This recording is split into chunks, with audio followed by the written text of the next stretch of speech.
Ya, tabrakan yang melibatkan kereta api Turangga dengan komuter lain Bandung Raya pada Jumat pagi kemarin. Lantas seperti apa kemudian tanggapan dari pengamat perkereta apian? Kita akan tanyakan langsung kepada Bapak Dedi Herlambang selaku pengamat perkereta apian. Selamat siang, Pak Dedi. Ya, selamat siang. Pak Dedi, bagaimana tanggapan Anda terkait dengan Bapak melihat kejadian tabrakan antara kereta di Cicalengka kemarin, Pak? Ya, betul. Ya, terima kasih Mbak atas waktunya. Begini, saat ini kita hanya bisa menduga-duga ya. Seperti yang saya sudah sampaikan di beberapa media kemarin ya, bahwa saat ini kita hanya bisa menduga kecelakaan kereta api kemungkinan hanya bisa terjadi atas tiga faktor ya. Faktor sarananya ya itu juga bisa. Sarananya itu adalah kereta api itu sendiri. Kereta api itu juga bisa mengalami broken ya, istilahnya tidak bisa berdiri sendiri misalnya, atau bisa juga rusak misalnya, itu juga bisa. Lalu prasarananya, prasarana atau FASOP, fasilitas operasi, itu juga bisa juga. eh, ada juga apa namanya, sinyalnya, komunikasinya, lalu kelistrikannya, lalu juga untuk infrastruktur yang lain adalah relnya misalnya. Lalu yang ketiga, jelas ya, untuk operator ini semua adalah manusianya. Itu juga bisa juga. Jadi nanti bisa juga, misalnya human factor itu juga bisa melakukan kontribusi kecelakaan ini. Jadi memang ada tiga faktor itu yang nanti akan kita analisis, tetapi lembaga resmi nanti yang mengutarakan mengenai alasan atau pelaporan resminya itu adalah KNKT. Jadi hanya KNKT lah nanti yang berhak mengeluarkan apa namanya, statement dan laporan resminya. Nah, kita harapkan juga bahwa nanti KNKT, kita berharap juga nanti KNKT juga tetap independen ya, independen, maupun juga apa namanya, ada analisis positif untuk meningkatkan keselamatan.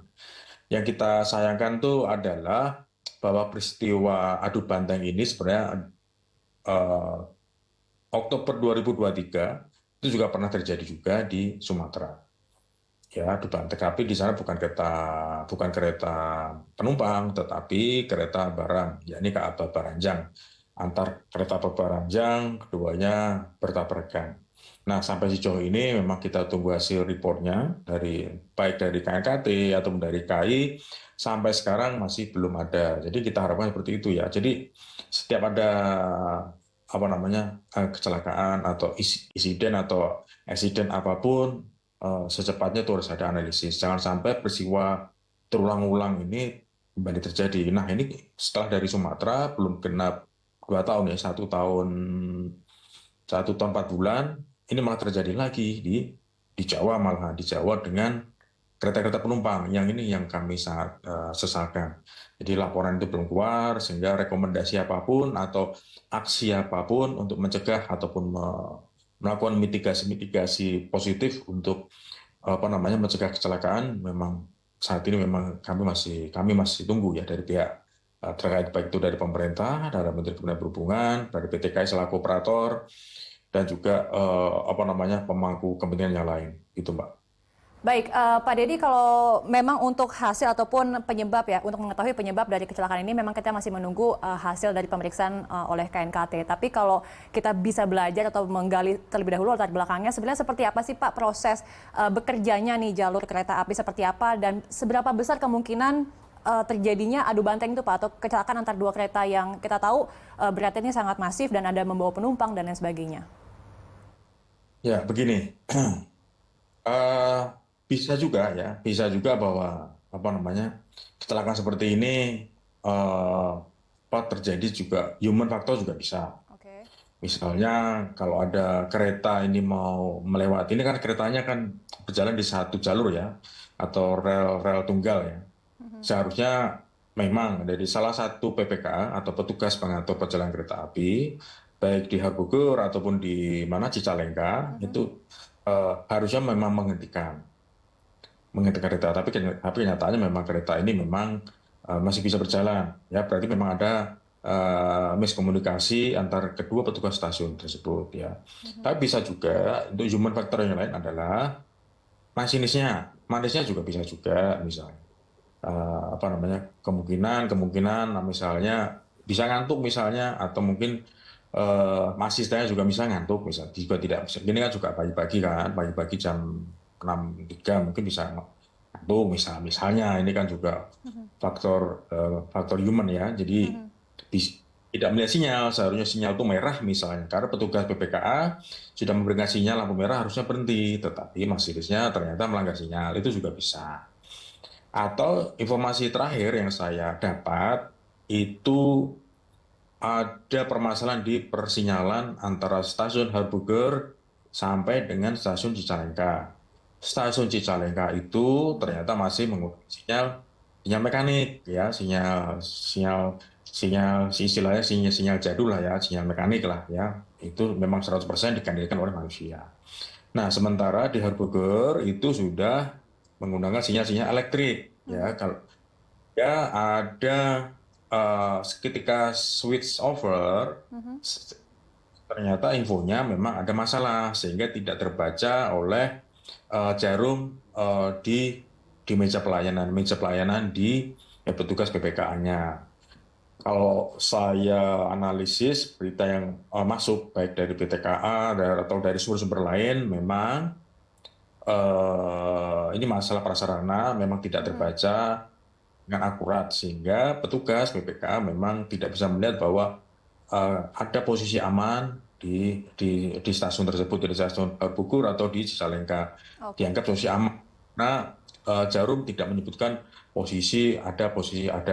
ada kereta. Jadilah ini masalah prasarananya. Jadi memang kemungkinan semua juga bisa jadi prasarana yang error atau human factor-nya. Gitu. Oke, nah jadi artinya kan memang ada beberapa kemungkinan, ada bisa jadi dari sinyalnya, persinyalan, ataupun dari human error ya, dari masinis dan juga operatornya. Tapi misalkan untuk pembelajaran ke depannya begitu Pak, misalkan ada terjadi kendala-kendala yang Bapak sebutkan tadi, apakah memang kecelakaan ini tidak bisa terhindarkan begitu Pak? Seharusnya bisa ya. Kalau kita tidak perlu jauh-jauh berkaca ke luar negeri ya, atau yang negara yang kereta apinya maju, mungkin seperti Jepang atau mungkin Eropa misalnya. Di kereta cepat kita, WOS misalnya, itu di sana sudah dipasang semacam untuk alat sensor namanya ATS ya, Automatic Train Stop. Atau produk lain ada yang menamakan itu ATP atau Automatic Train Protection. Jadi ketika kalau kita melihat dari WOS itu kurang lebih Oktober 2023 ya, itu apa namanya, ada kambing misalnya, ada kambing atau domba yang masuk ke celah-celah di lintas kereta cepat, itu dengan radius 1 kilometer lebih itu sudah bisa mendeteksi. Jadi kereta sudah auto berhenti sendiri. Ya, jadi terjadi fatalitas misalnya sampai kecelakaan kereta cepat misalnya. Itu salah satu. Jadi ke kambing kecil atau domba kecil itu, sekecil itu pun alat sensor itu juga bisa mendeteksi. Nah, apalagi kalau ada misalnya bisa mencegah mereka bunuh diri misalnya. Apalagi sebesar kereta api misalnya, tentunya kereta ini akan berhenti otomatis tanpa dihentikan oleh masinis. Walaupun masinisnya ekstrimnya itu tidur, misalnya tidur katakanlah ya, itu kereta tetap akan berhenti secara otomatis. Itu namanya.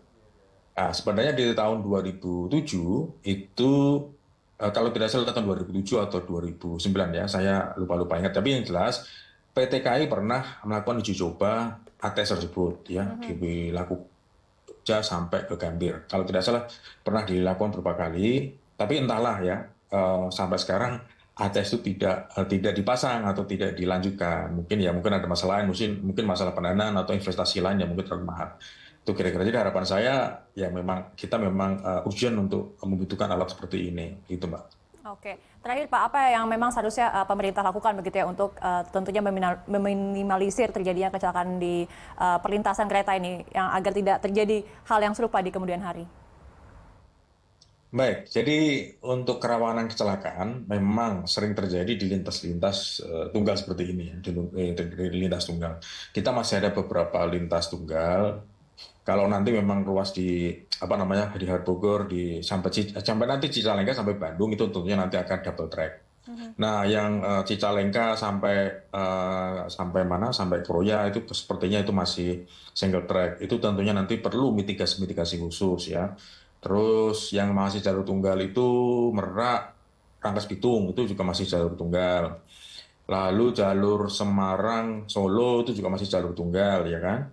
Lalu Surabaya Banyuwangi itu juga masih jalur tunggal. Nah, yang jalur-jalur tunggal ini tentunya harus ada ekstra mitigasi khususnya Oke. tentunya nanti untuk apa namanya untuk perbaikan atau misalnya di persinyalannya misalnya atau mitigasi di stepnya misalnya. Jadi saya berharap pemerintah atau operator akan memberikan konsentrasi khusus kepada jalur-jalur tunggal tersebut, gitu Mbak.